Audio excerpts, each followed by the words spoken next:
I moved into the building on Huxley Avenue because it was cheap, not because it was good. Chicago is expensive in ways that make you reconsider your own worth. And when you're 25, underpaid, and trying not to move back to your parents' house in Joliet, you take what you can get. What I could get was a fourth-floor unit in a century-old brick condo that leaned slightly toward the street, like someone had pushed it once, and it never stood straight again. The place smelled like dust, baked into wood for decades. Pipes clanged at odd hours. The elevator worked as long as you didn't mind it stopping between floors for a full minute before deciding to keep going. But I liked the quiet, or at least I liked the idea of it. For the first week, the quiet wasn't a problem. On the 8th night, it was. I'd been lying awake, staring at the ceiling fan that never spun quite straight, when I heard the first sound, a dull, distant tap, not sharp, not metallic, more like knuckles against something hollow. I ignored it. Old buildings breathe, that's what people say. They expand and contract. They shift their weight like sleepers rolling over. But after midnight, the tapping came again. This time in a pattern, 3 slow taps.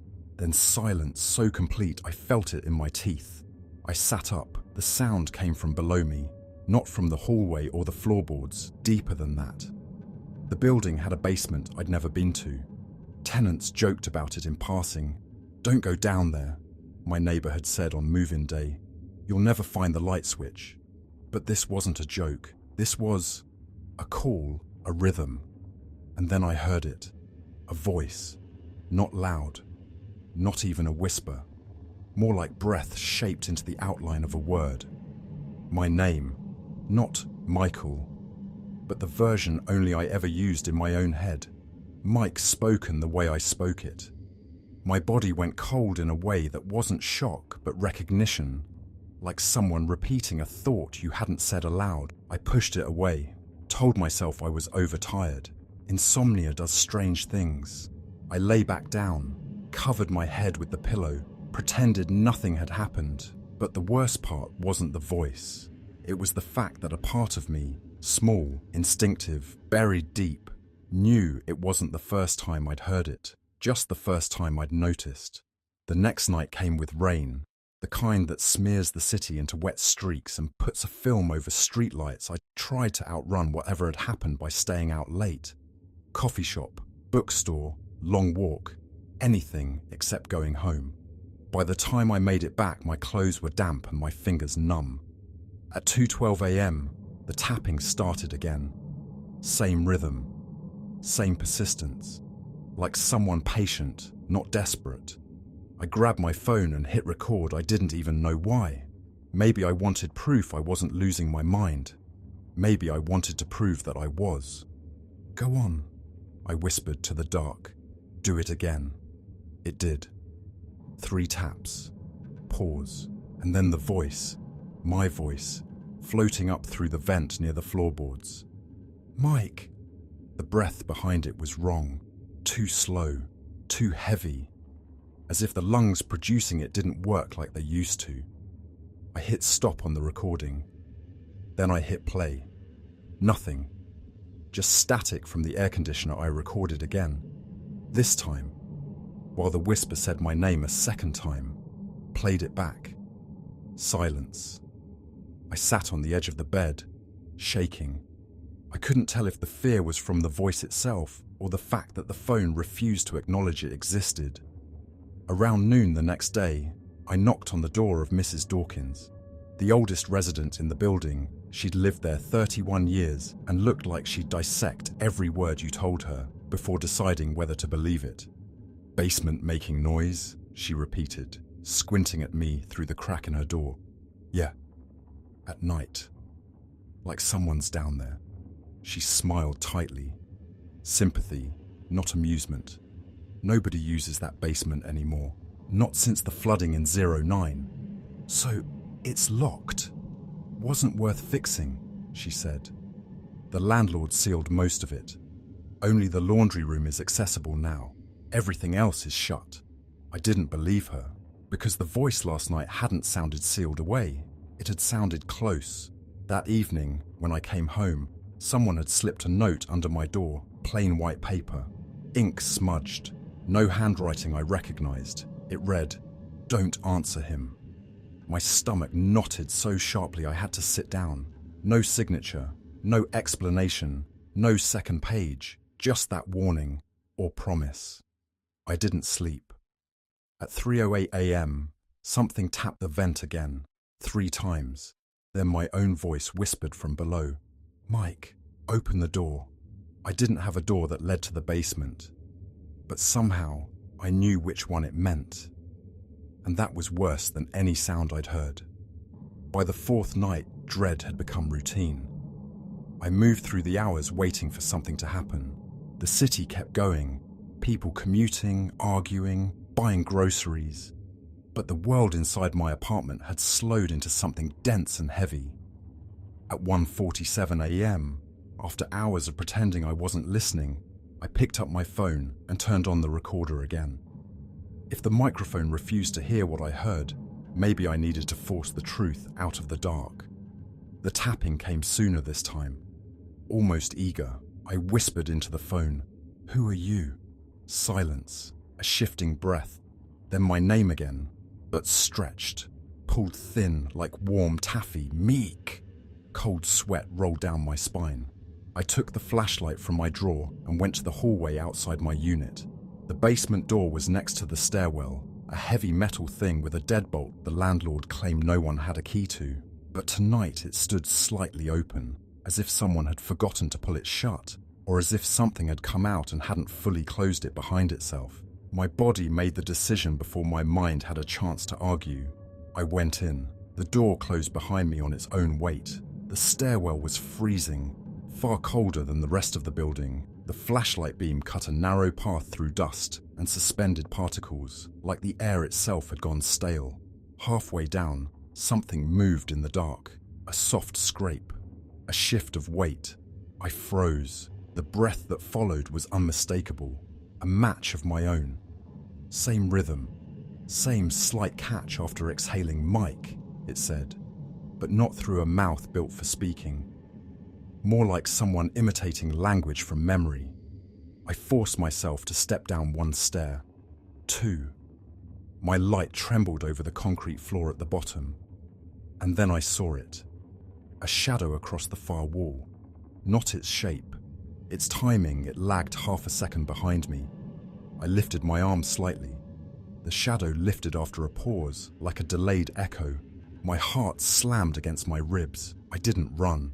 I walked backward, slow, controlled, keeping the flashlight on the far wall. But just before I reached the top step, the shadow did something that made my knees collapse.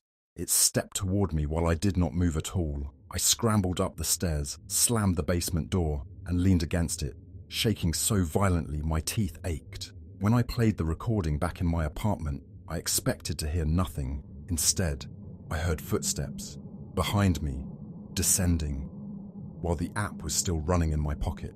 The next 2 days blurred into one long, waking dream. I stayed home from work, calling in sick, which was only half a lie. My apartment felt too small. The air tasted metallic. Shadows seemed to cling to corners longer than they should. I began seeing things out of the corner of my eye. A shape at the end of the hallway, a flicker of movement near the vent, my own silhouette in the window reflection, but standing a little too still. Then came the memory slips I'd find the faucet running in the bathroom, though I never turned it on. My shoes moved from one side of the door to the other. The refrigerator hung open twice in the same hour, but the worst was the voice, not from the basement this time, from inside my apartment.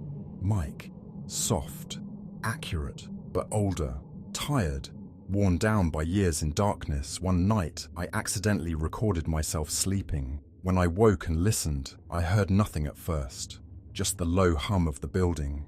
Then, around the 4-minute mark, I heard breathing that wasn't mine. Slow, labored, a rasp born in a place without sunlight. Then, clear as day, my voice said on the recording, "Don't go tomorrow."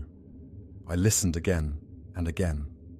The next morning, standing in the kitchen, I whispered the same sentence aloud to compare the tone. My voice on the recording was a perfect match. except for one thing.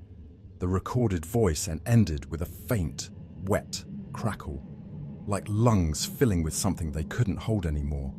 By afternoon, I'd made up my mind I was leaving. Tonight. No explanations, no goodbyes. But as I was zipping my backpack, the vent behind me breathed out a single word: now. And every hair on my body rose, because I knew what it meant. It already knew I was going.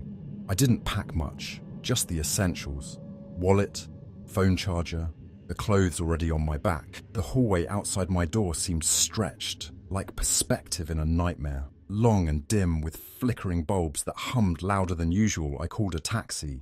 The app said 6 minutes. 6 minutes felt like a countdown on a bomb. I kept my eyes on the stairwell, on the place where the basement door sat at the bottom, invisible from here, but I could feel it, like gravity pulling upward instead of down. At the 3-minute mark, I heard it. Footsteps, but not coming up.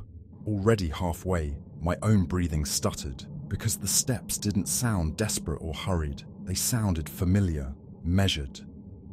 In the exact cadence of my own walk, I backed away. My bedroom door was open, a dark square. My front door was closer.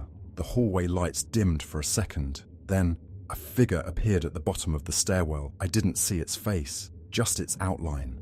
A silhouette that moved like me, but slower, heavier, as if dragging time along with its limbs. I bolted out the front door, down the steps, into the cold night air. The taxi pulled up as though fate itself had choreographed it. I yanked the back door open and threw myself inside. "Drive," I said, breathless. The driver glanced back but didn't ask questions. Chicago drivers rarely do. As the building receded in the rear window, I allowed myself one breath, one single, fragile breath of relief.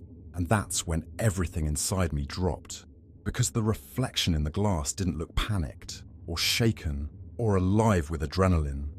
It looked calm, still, eyes too dark, posture too straight. As if the thing in the taxi seat wasn't the one who had run, as if it had simply walked out. The city lights passed over the reflection's face, flattening its features. And slowly, too slowly, it smiled, not with joy, with recognition. Meanwhile, somewhere in the bowels of the building, a man named Mike woke into cold cement darkness. His wrists ached. His throat was raw from shouting no one heard. The air tasted like iron and dust. The sound of distant pipes echoed like breathing. He tried to move, tried to stand, but the dark held him like a fist, and from the far corner of the basement, something shifted in the blackness, breathing in time with him. His voice, older, worn, cracked, murmured back his own words. "Stay," he screamed. The dark smothered it, and above, in a taxi rolling into the city night, something wearing his face finally exhaled, free.